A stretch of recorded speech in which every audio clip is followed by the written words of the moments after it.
வணக்கங்க. இந்த வீடியோவில் நம்ம பார்க்கக்கூடிய டாபிக் என்ன அப்படின்னா, கிரகங்கள் கோச்சாரத்தில் தரும் பலன். அதாவது ஒரு கிரகம் பெயர்ச்சி ஆகும்போது, கோச்சாரத்தில் சொல்கிறேன் நான். அதாவது வருட கிரகங்கள் பெயர்ச்சி ஆகுது, மாத கிரகங்கள் பெயர்ச்சி ஆகுது, நாள் கிரகங்கள்னு சொல்லக்கூடிய சந்திரன் பெயர்ச்சி ஆகுது.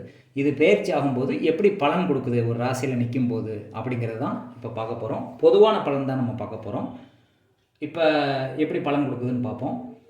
சூரியன் செவ்வாய் அப்படிங்கிற 2 கிரகங்களும் பார்த்தீங்க அப்படின்னா ஒரு ராசியில் பெயர்ச்சியாக போகுதுன்னு வச்சுக்கோங்களேன். இப்போ உதாரணத்துக்கு சூரியனோ செவ்வாயோ ரிஷப ராசிக்கு பெயர்ச்சியாகி போகுது அப்படின்னு வச்சுக்குவோம்.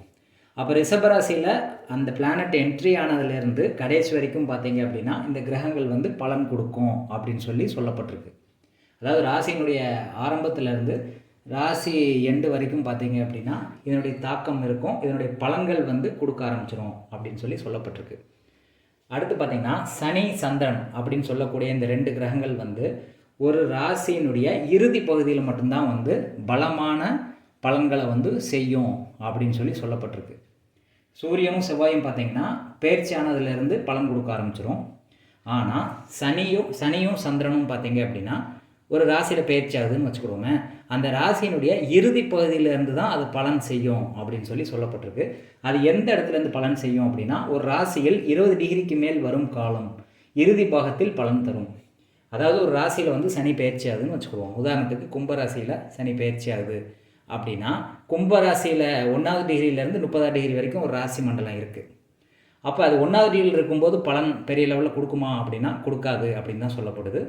அது எப்போ 20 டிகிரியை தாண்டி போகுதோ அப்போ தான் அதனுடைய முழு பலனை இது கொடுக்கும் அப்படின்னு சொல்லப்பட்டிருக்கு. சனியும் சந்திரனும் ஒரு ராசியினுடைய 20 டிகிரிக்கு மேலே அந்த கிரகம் மூவ் ஆகும்போது தான் அதனுடைய தாக்கம் அதிகமாக இருக்கும் அப்படின்னு சொல்லப்பட்டிருக்கு.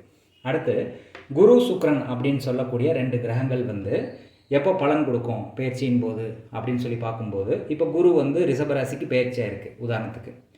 அப்போ இதனுடைய தாக்கம் எப்போ அதிக அளவில் இருக்கும் அப்படின்னா, குரு எப்போ 15 டிகிரிக்கு மேலே போகுதோ அப்போ தான் இதனுடைய பலன் 100% கொடுக்கும். அது வரைக்கும் பலன் ரொம்ப கம்மியான விதத்தில் தான் குருவோ சுக்கிரனோ கொடுக்கும் அப்படின்னு சொல்லப்பட்டிருக்கு மூல நூல்களில். குருவும் சுக்கிரனும் பார்த்திங்கன்னா 15 டிகிரிக்கு மேலே தான். இப்போ உதாரணத்துக்கு ரிஷபராசிக்கு குரு பெயர்ச்சியாக இருக்குது அப்படின்னா, ரிஷபராசியில் 1லேருந்து 15 டிகிரி வரைக்கும் அந்தளவுக்கு பெரிய நன்மைகளையோ கெடுதல்களையோ அது செய்கிறதில்ல. ஒரு 20% தான் அது பலன் கொடுக்குது. ஆனால் 15 டிகிரிக்கு மேலே அது போகும்போது தான் முழு பலனை அது கொடுக்குது அப்படின்னு சொல்லப்பட்டிருக்கு. புதன் அப்படிங்கிற கிரகம் ராசியில் என்ட்ரி ஆனதுலேருந்து அந்த ராசி முடிகிற வரைக்கும் அந்த டைம் ஃபுல்லாகவே புதன் தன்னுடைய பலனை கம்ப்ளீட்டாக செய்ய ஆரம்பிச்சிடும் அப்படின்னு சொல்லப்பட்டிருக்கு. இப்போ ஒரு சம்மரி பார்ப்போம். சூரியன் செவ்வாய் ஆரம்பம் முதலே பலன் கொடுக்கும். ஒரு ராசிக்கு பெயர்ச்சி ஆகுது அப்படின்னா ஆரம்பம் முதலே அது முடிகிற வரைக்கும் பலன் கொடுக்க கடமைப்பட்டிருக்கு. பலன் நீங்கள் ஃபுல்லாக அனுபவிக்க முடியும், நல்லதோ கெட்டதோ கோச்சாரத்தில்.